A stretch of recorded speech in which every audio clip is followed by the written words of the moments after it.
No programa de hoje vamos discutir sobre o direito inviolável à vida desde a concepção, ver ações da Semana Nacional da Vida, entender o porquê da importância da proibição do aborto, refletir como o mundo tem abordado esse tema, os riscos para a saúde da mulher, a trajetória da legislação do país e ainda as iniciativas pró-vida que ajudam mulheres a darem seguimento à gestação.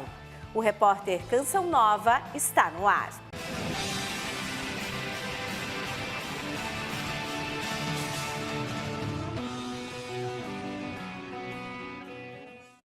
Olá! O direito inviolável à vida desde a concepção é o assunto do programa de hoje. Em outubro, celebramos a Semana Nacional da Vida e o Dia do Nascituro. A partir de agora, queremos compartilhar com você uma reflexão profunda sobre a importância da vida desde a concepção. Neste primeiro bloco, vamos falar do que diz a legislação brasileira sobre a prática do aborto, as mudanças ao longo dos anos e as tentativas de alterar a lei, um panorama de outros países e por que a pressão no Brasil pela legalização do aborto. A menina que mira o horizonte é apaixonada por música, patins e ama estudar. Letícia é uma jovem paulistana de 17 anos. Eu queria muito viajar, né? Viajar bastante, assim, conhecer vários lugares.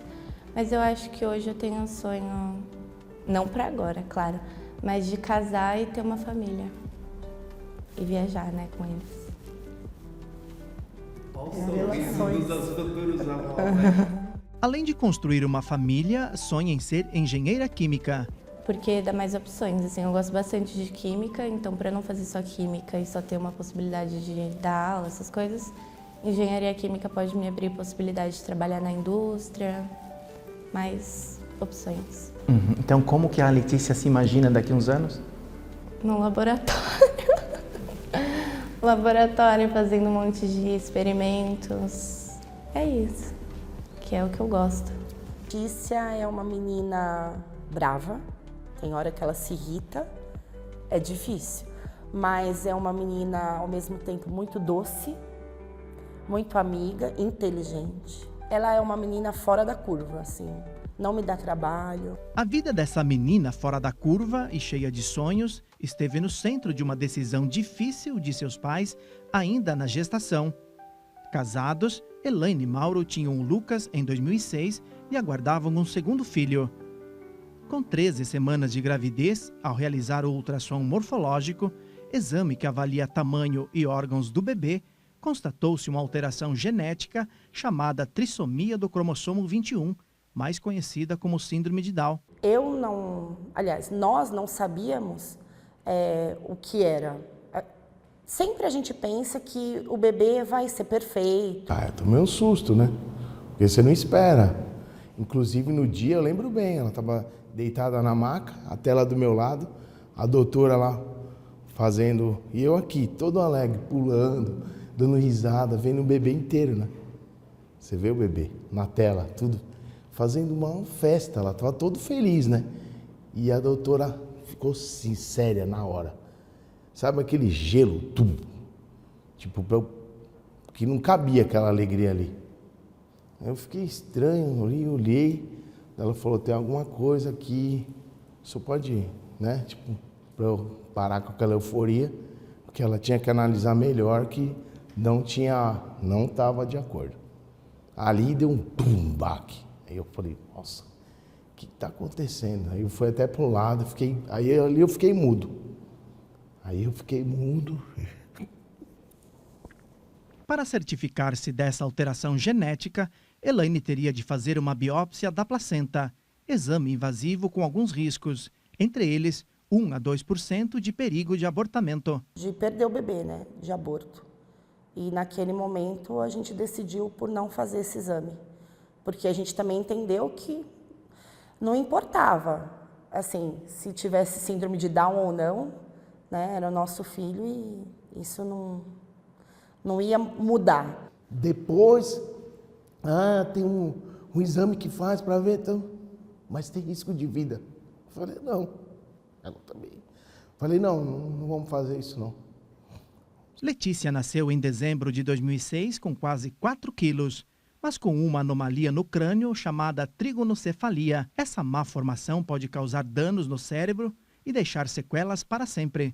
Então a Letícia não tinha síndrome de Down, era o diagnóstico errado, e ela tinha uma má formação no crânio. Para corrigir o problema, Letícia passou por uma cirurgia aos 3 meses de idade.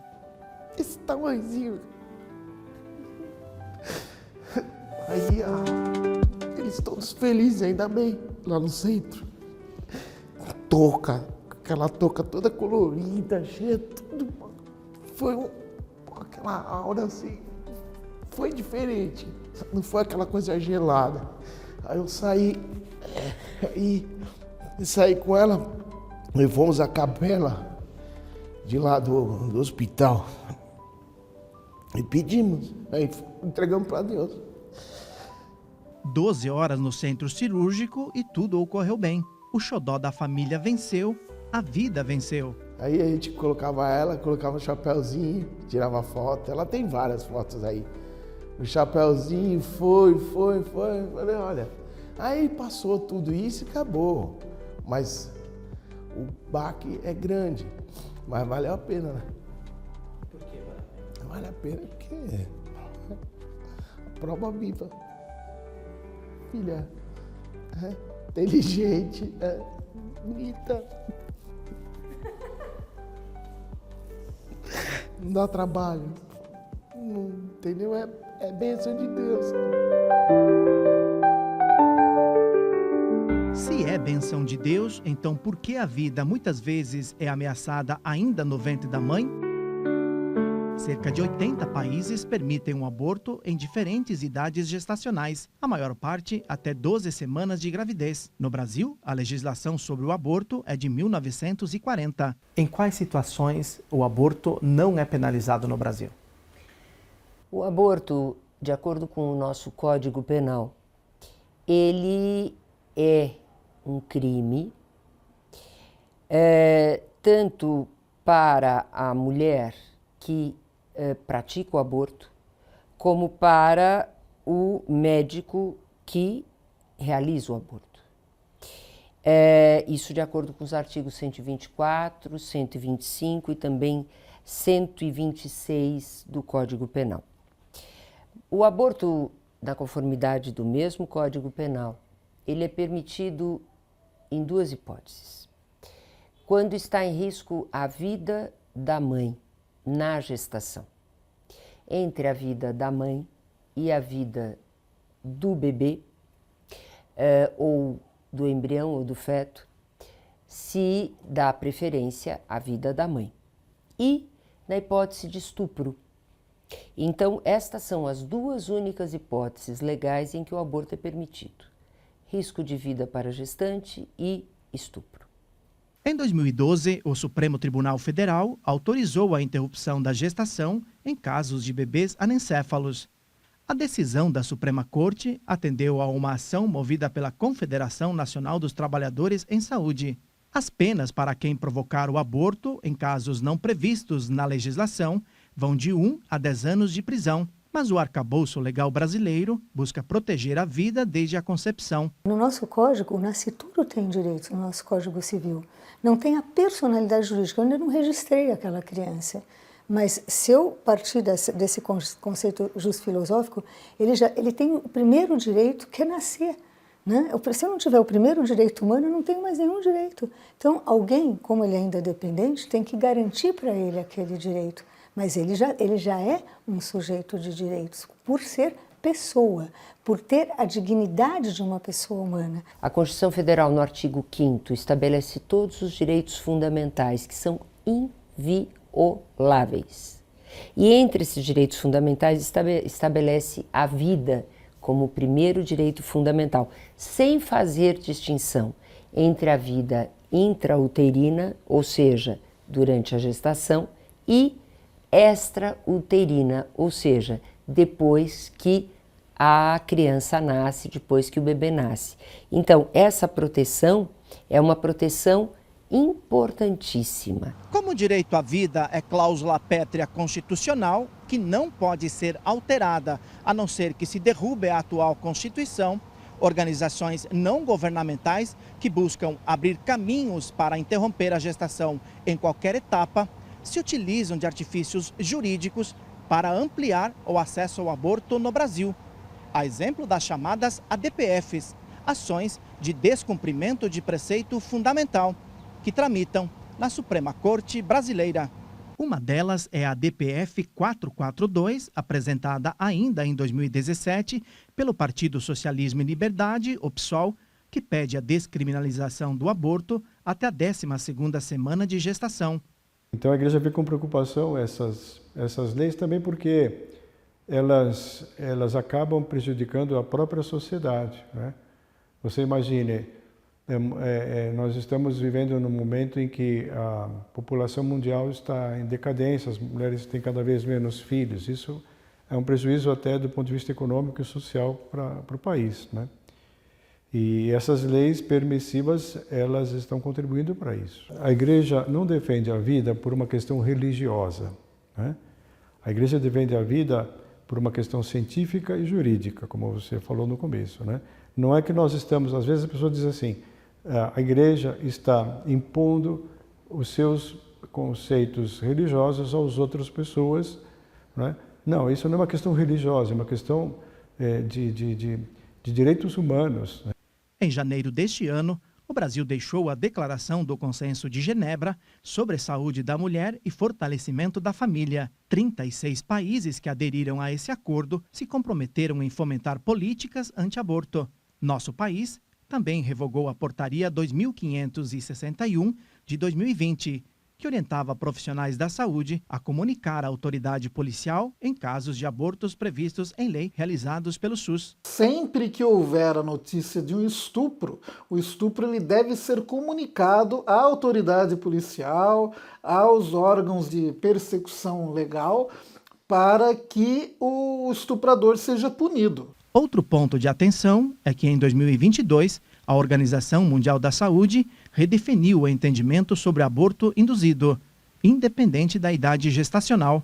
Por isso que está tendo toda essa polêmica da sistolia fetal, né, de se introduzir um marco temporal nos casos em que o aborto não é penalizado no Código. Embora o tema do aborto gere embates acalorados, essa ginecologista obstetra, que há 20 anos atua na área, não tem dúvidas sobre o papel da ciência quando duas vidas estão em risco, a da mãe e a do nascituro.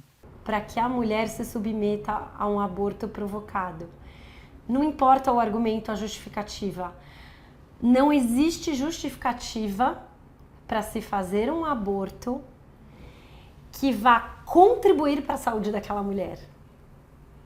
Vai totalmente contra o princípio de nós médicos em cuidarmos da vida e da saúde da mulher.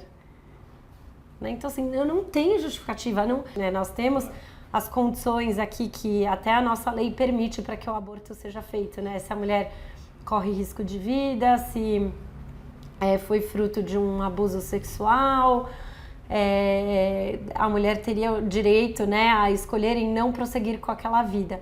Eu acho que ela está em total direito dela de não querer prosseguir com a vida, né? Eu acho que ela tem que ter esse direito, mas isso não significa que ela tenha que se submeter a um aborto, porque aquilo vai ser mais violento para ela do que a violência que ela já sofreu, né? Colocando aqui num caso de abuso. Então, que ela não queira, né, criar aquela criança, cuidar daquela criança, gente, tenha a criança, depois coloca para adoção. Vai ser mais benéfico para a saúde física e mental dela. Não se pode combater o efeito de uma gravidez indesejada. Nós temos que combater as causas, e isso desde a educação mais básica e as políticas públicas, todas elas que o Estado pode sim oferecer.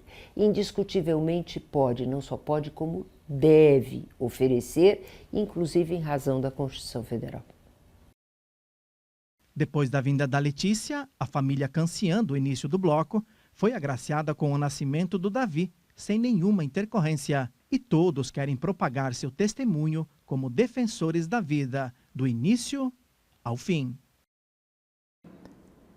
Você disse que em nenhum momento passou pela cabeça de vocês interromper a gestação. Sim. A partir de qual convicção? Moral, religiosa, de mãe, de pai? Naquele momento, de mãe e de pai. Naquele momento, eu nem tinha a base religiosa que eu tenho hoje, por exemplo, né? Então, ali não pesou isso. Eu só tinha uma convicção desde moça que eu não faria um aborto e também eu não sabia o porquê, naquele momento, o porquê que eu não faria um aborto. Eu não tinha noção nenhuma.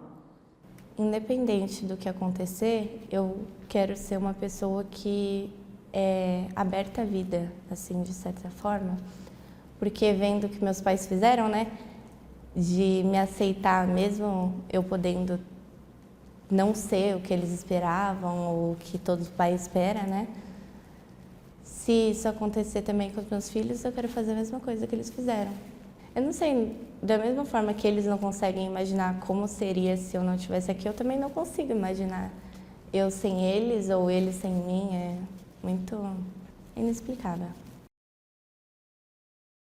No próximo bloco, vamos conversar sobre 3 temas importantes: a interrupção da gestação em casos de estupro, quando há risco para a vida da mãe e em situações de anencefalia.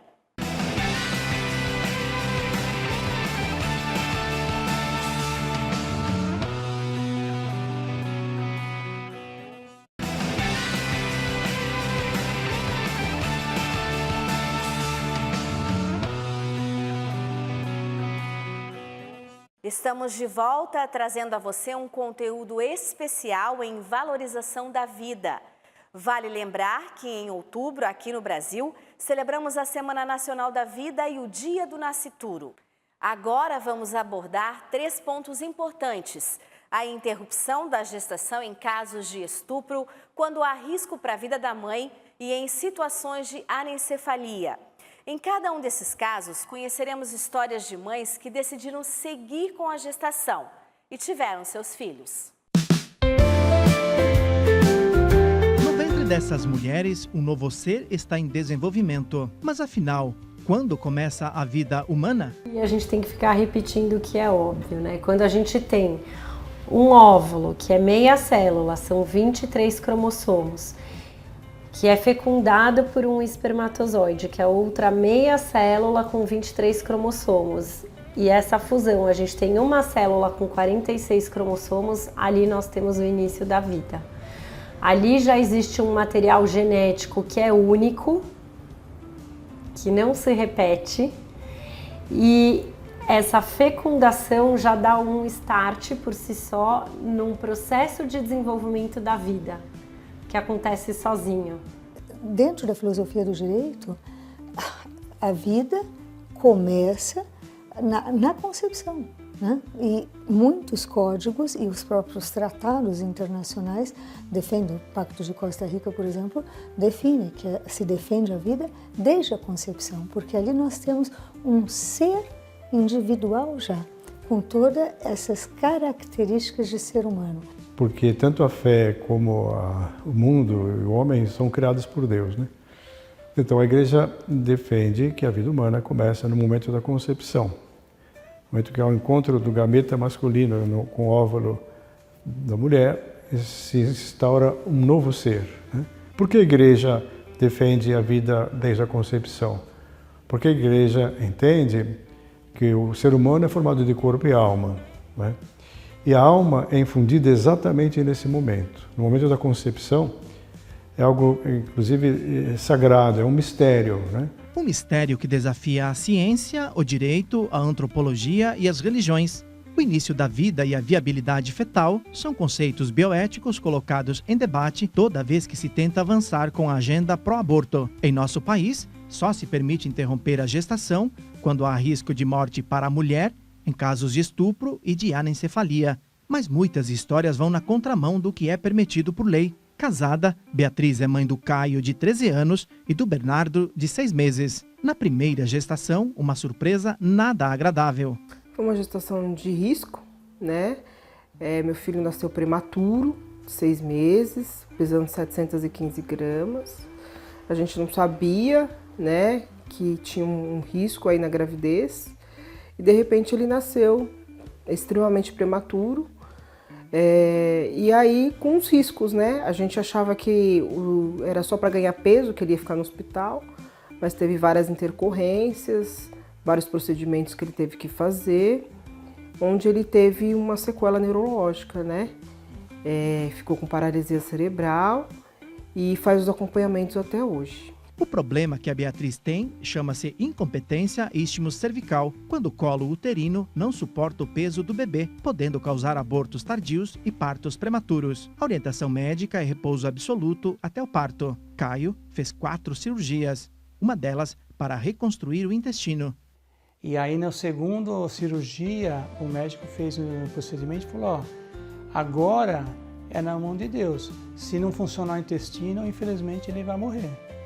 O médico chegou para nós e falou. E nós saímos dali arrasados, né? Que era visita das 7 da manhã, né, Bi? E nós procuramos uma igreja que tinha uma missa 11 horas, fizemos a missa e voltamos para o hospital. E quando chegamos lá, a médica falou, o intestino funcionou. Deu certo. Deu tão certo que o garoto está aí cheio de vida e não desgruda do abraço do pai. Aos 41 anos, Beatriz ficou grávida novamente, uma gestação considerada de risco por conta da idade e do problema no útero. A felicidade de dar à luz veio acompanhada de medo e insegurança. O pensamento de vocês sempre foi seguir até o fim. Nunca pensamos em abortar nada, nunca passou por nós, porque na verdade, assim, quando o Caio nasceu, era muito querido. O Bernardo a gente não esperava, porque o médico falou que ela dificilmente engravidaria. Mas quando veio a gravidez, nossa, maravilhoso. Que a gente gostaria de ter um segundo filho. Nós sempre gostamos de ter um segundo filho. Mas como a gente sabia que ela não poderia, a gente não se preocupou em nada. Falou, é vontade de Deus, e Deus colocou o Bernardo na gente. E para onde ele vai, espalha docilidade e amor. Ele pode ficar sentadinho assim? Pode. Ele quer colo. Entendi. Queria aproveitar e fazer essa pergunta. Isso tudo que nós estamos vendo aqui, o que representa para vocês? Nossa, é muito amor isso daí, é muita fé também para nós. Tudo. A gente coloca Deus acima de tudo e Deus nos coloca esses 2 meninos com a gente. Porque é tudo por nós, é tudo por eles e tudo por nós. É a nossa fé que alimenta esses 2 meninos aí. É a nossa família, né? Nossa bênção, a nossa... linda. E gostou. Os nossos descendentes, é a nossa família. Tudo, né? Famílias são muitas vezes tomadas pelo pavor e pelo medo, quando se deparam com uma gestação oriunda de um ato de violência sexual, situação que aconteceu com a carioca Ana Carolina. Aos 13 anos, foi obrigada a ter relações sexuais com um rapaz maior de idade, ato que resultou numa gravidez. Pessoas ao redor a aconselharam a praticar o aborto. Eu lembro que eu tinha medo e não sabia muito o que estava acontecendo comigo, com o meu corpo, e não sabia o que ia acontecer no futuro. Eu estava um pouco anestesiada, assim, pela situação. Mas ainda assim, eu sentia que eu precisava manter essa gravidez. Ana Carolina suportou a pressão, a dor e decidiu não interromper a gestação, garantindo assim a vida de Cauã. O menino foi criado pela avó materna. Hoje ele é lindo, é uma criança maravilhosa, tá com 14 anos, vai fazer 15. Ele é meu amigo, sempre nos falamos, me manda fotos, conta como tá na escola, conta como tá sendo a semana dele, conversa com as irmãs, com as minhas filhas que moram comigo. Eles têm esse contato de irmãos, manda áudio um pro outro. E quando eu posso, eu pego ele para estar comigo ou vou até ele. A jovem teve outro relacionamento abusivo, mas hoje é casada e mãe de 4 filhos. Aos 28 anos, quer estudar bioética e sonha em ser enfermeira doula para ajudar outras mães em desespero. Quando eu tive o meu primeiro filho, estive sozinha na maternidade com 14 anos. E eu quero ser doula para ajudar essas mães a conseguir acompanhar o parto, conseguir com elas para que elas tenham o seu direito não violado na maternidade. O caso de Rayane e Gleison é de gravidez inesperada. Logo no início, ao ser avaliada, o médico alertou que o bebê tinha acrania, uma má formação no crânio que, no decorrer da gestação, evolui para uma anencefalia. Foi aí que ele conversou só com ele e falou para ele do que o neném tinha, que ele não tinha formado a parte de cima, o osso, né, da parte de cima da cabeça, e que para ele isso na terra dele já era caso de aborto, que provavelmente eu perderia o bebê com 5, 6, 7 meses, porque meu corpo expulsaria o bebê quando percebesse que ele tinha essa má formação. Que se eu chegasse a ter o meu filho, ele nasceria morto, ele sobreviveria minutos. E foi para mim 3 palavras muito fortes, que eu saí do consultório abisado, chorando, que eu liguei até pro meu pai na hora. Falei, pai, ele falou assim que meu filho não vai nascer e nós pode fazer o aborto e com 5 meses ele vai morrer na barriga. Foi essas 3 palavras que ele falou para mim. Então foi um baque muito grande na hora. E eu não queria passar para ela. Após aquela consulta, vieram dias de muita dor e reflexão sobre o que fazer. Mas aí eu deitei a minha cabeça no travesseiro e fui conversar com Deus. E aí eu pedi para ele, eu falei assim, eu não vou questionar do porquê. Só tranquiliza o meu coração. Se o meu coração estiver tranquilo, eu sei que eu aguento qualquer coisa. E eu aceito. E aí no outro dia a gente sentou para conversar e ele perguntou, o que você quer fazer? E eu falei, Deus me deu, é Deus que vai tirar. O casal seguiu com a gestação amparado na fé, na família e nas orientações médicas repassadas de forma humanizada por outra profissional. Joaquim nasceu e viveu por 9 dias. Aconteceu com o neném, a gente perguntou para ela se a Rayane teria algum risco de morte, né? Pelo fato ela falou assim que não, já uma gravidez, né? Normal, mas nas condições do neném. Então a gente pegou, agarrou na mão do outro, vamos firme, né? Graças a Deus a gente teve o nosso filho, ficou 9 dias que parecia que foi 90 anos que ele ficou com a gente. Não tem como explicar a sensação. Não tem como explicar. Se eu tivesse interrompido, será que eu ia estar pensando hoje em dia, meu filho, eu matei meu filho? É difícil, mas valeu a pena. Cada segundo, cada dor dela lá, valeu a pena. Quando eu vi ele saindo dela, né? Quando ele chorou então, foi que ela falou, parece que tinha um céu, tava dentro daquele hospital. Um monte de anjo lá, apareceu, os médicos, apareceu um monte de anjo lá dentro do hospital, com o neném do lado dela. Então valeu muito a pena, muito a pena.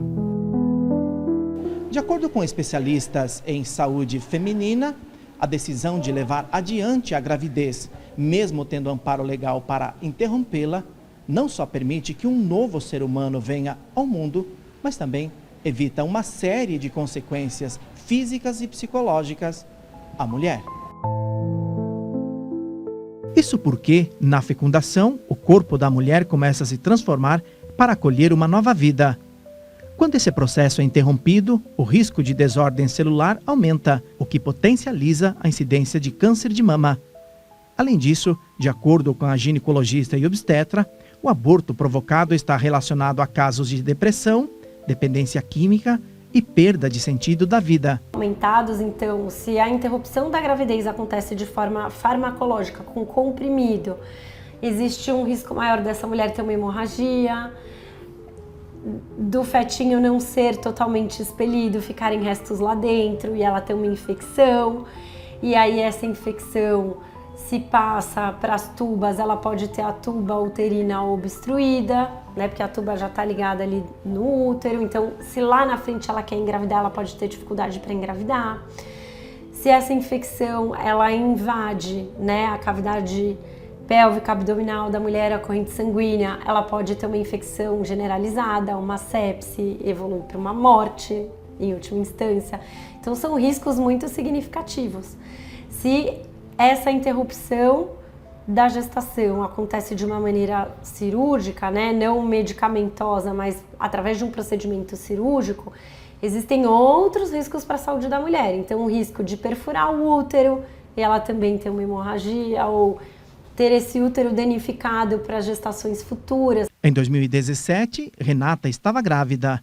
No ventre dela, uma menina, Alice. Mas no 6º mês da gestação, o casal descobriu uma doença rara, na qual a massa encefálica não se desenvolve. A síndrome é incompatível com a vida. A lei permite fazer o aborto em casos assim, né? Em casos que...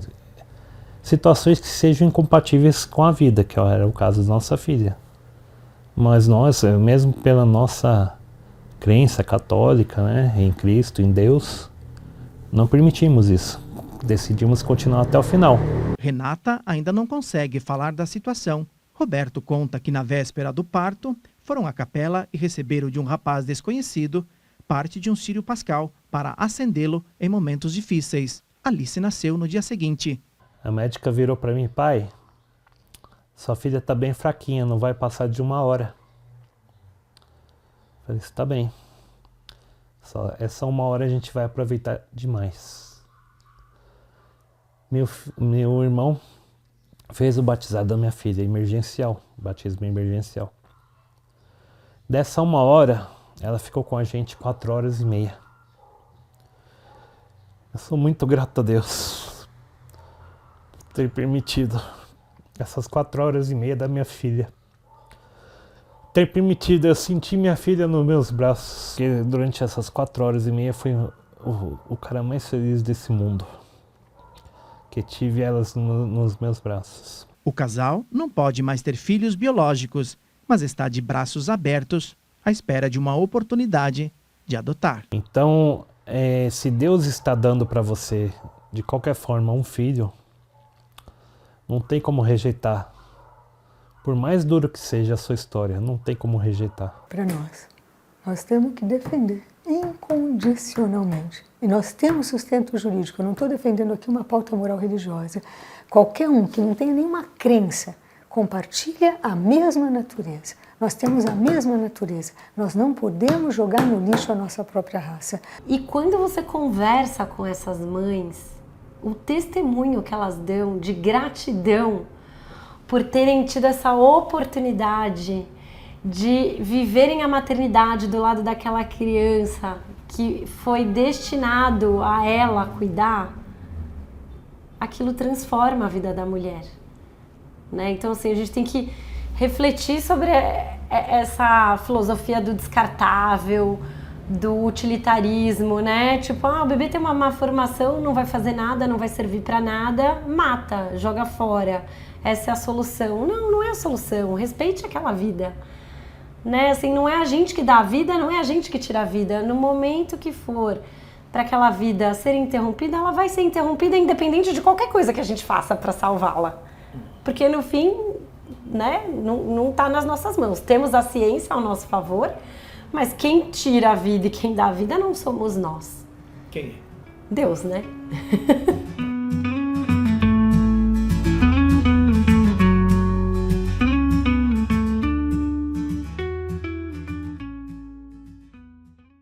A defesa da vida em todos os aspectos, inclusive diante da ciência, bioética e saúde.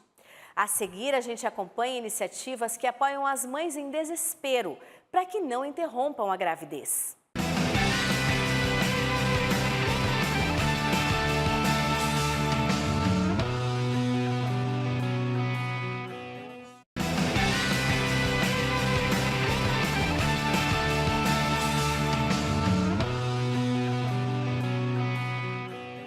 A Constituição Federal de 1988 estabelece como um dos seus princípios fundamentais o direito inviolável à vida. O Código Civil Brasileiro, no seu 2º artigo, afirma que a personalidade civil da pessoa começa com o nascimento. No entanto, a lei garante proteção ao direito do nascituro, desde a concepção.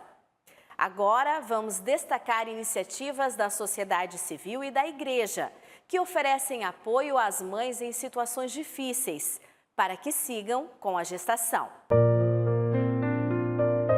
A mãe arruma com carinho cada peça do enxoval. Sorriso no rosto, olhar de ansiedade, porque em seu ventre uma vida está prestes a nascer. O bebê vai se chamar Davi Lucas e seu nascimento está previsto para 20 de outubro. É o terceiro filho de Cíntia, mas a gestação veio no momento em que ela estava sem casa, desempregada e mergulhada em vícios. Sem rumo e sem querer a gravidez, decidiu procurar ajuda neste centro de acolhida na capital paulista. Eu pensava em dar ele, né? Eu não pensei em tirar, que eu tive oportunidade de tirar, mas eu não conseguia. Aí eu peguei e procurei aqui. Como assim? Vim pra cá. Oportunidade para tirar? Teve gente que chegou a me dar Citotec para me tomar, mas eu não consegui, meu coração não deixou. Eu não consegui fazer isso. Por quê? Não sei te explicar. Talvez seja já algum amor de mãe, né? Os dias marcados pelo medo e pelas incertezas deram lugar a momentos repletos de um sentimento que só quem é mãe sabe o que é. Aí eu comecei a pegar amor por ele.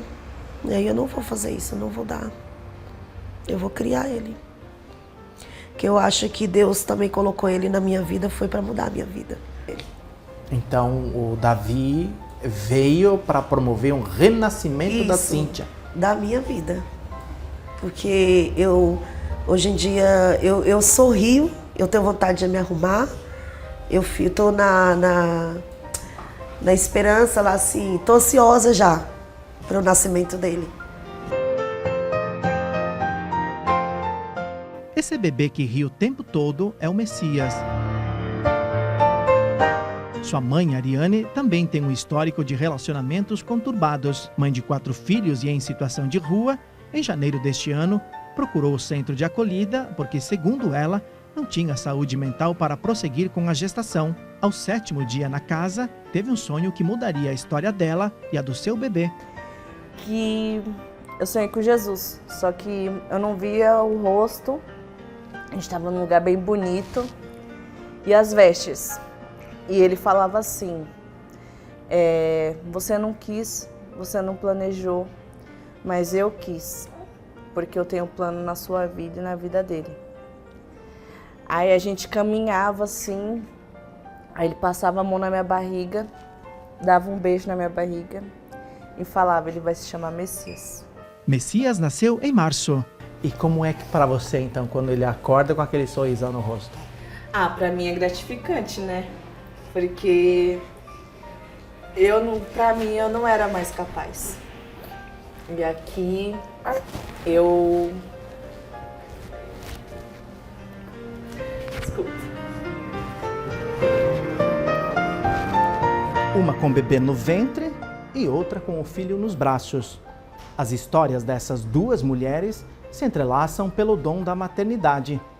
Com o objetivo de acolher gestantes, mães e seus bebês, que nasceu a Associação Amparo Maternal.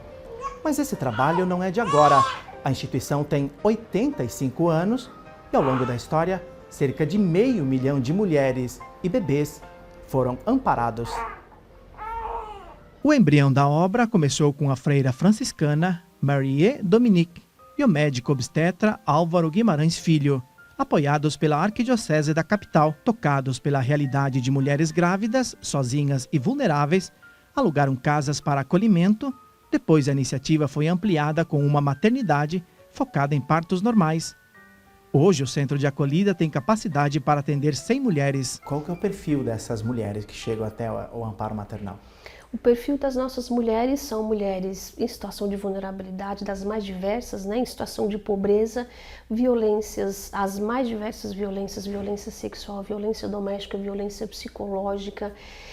Também temos imigrantes e até refugiadas. Então, o amparo maternal é um serviço de alta complexidade, assim que ele é chamado, e dentro de todas as suas atividades executadas, há a complexidade de já ter o período de gestação e puerpério, mas as mulheres ainda trazem mais esses extremos de vulnerabilidades. Os partos são feitos na maternidade anexa ao centro de acolhida, administrada por uma associação de médicos. No amparo, gestantes e as que já deram à luz exercitam o dom da maternidade.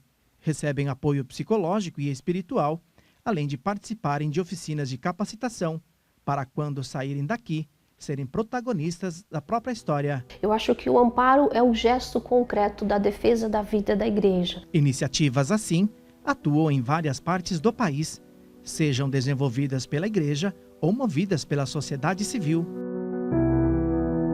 Estamos na Baixada Fluminense, região metropolitana do Rio de Janeiro. O repórter voluntário Vinícius Cruz ajuda a nossa equipe a contar a história das Casas Provida. A missão começou em 1991, mas em 2007, a pedagoga Doris Hipólito decidiu alugar casas para apoiar gestantes em crise. A nossa missão é salvar vidas no ventre, ameaçadas de serem exterminadas pelo monstruoso crime que é o aborto. Essa é a nossa vocação primeira, defender a vida ameaçada de morte. Então, o nosso trabalho é focado na defesa da vida intrauterina. Ao longo da história, cerca de 3.000 bebês e suas mães foram ajudados. Hoje, 13 imóveis alugados e uma chácara assistem pelo menos 70 mulheres que desistiram de abortar. O primeiro passo é esse, conscientizar da questão da maternidade, fazer com que ela abrace aquele bebê que está gerando com carinho. O segundo passo, importantíssimo, que eu digo que é o alicerce, é a evangelização. E assim, oferecendo colo, carinho e cuidado, milhares de mulheres trocam a insegurança de ver a barriga crescendo pelo exercício pleno da maternidade. Em 2021, Bruna tinha 2 filhos e não queria uma nova gravidez.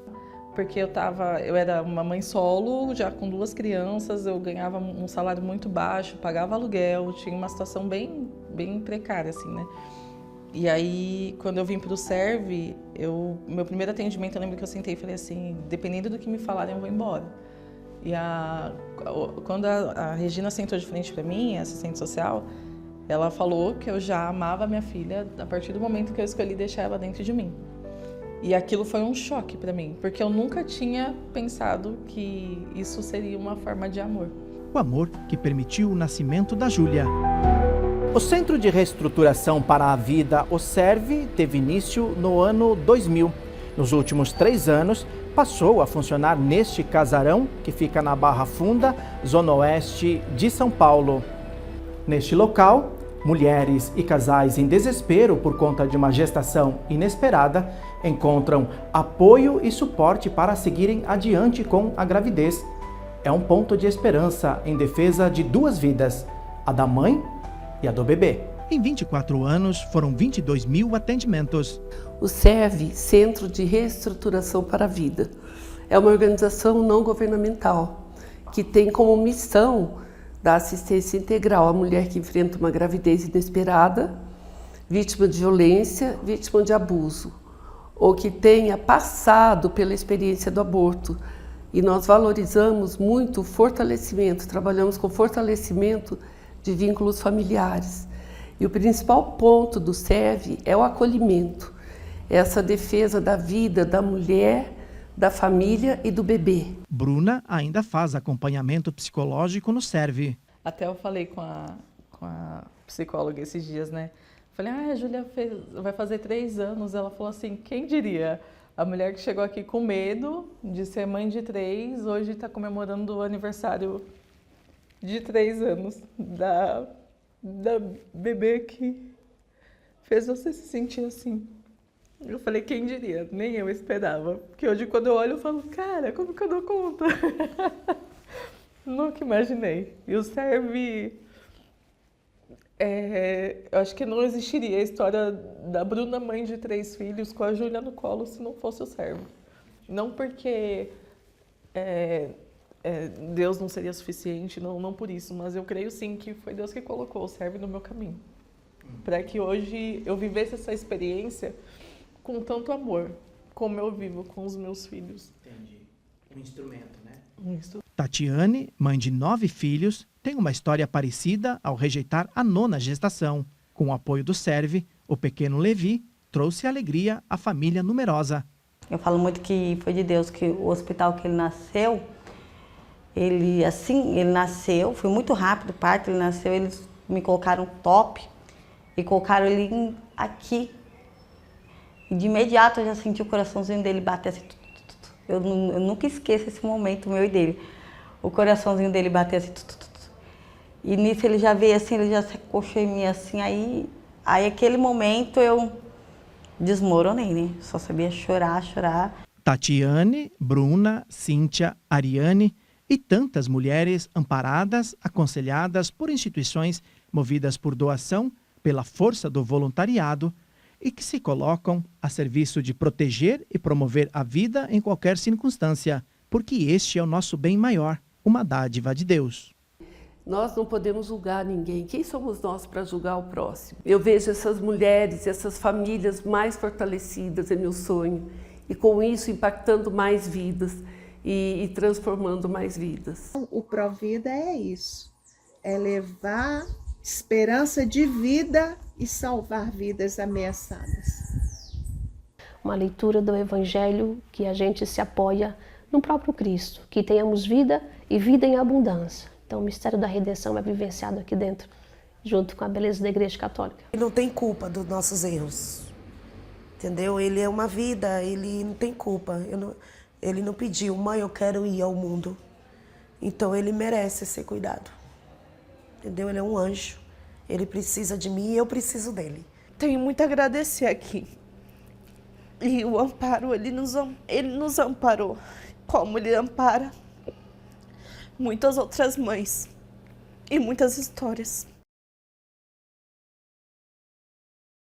Chegamos ao final do programa, com certeza mais conscientes da importância da vida e sua defesa desde o início.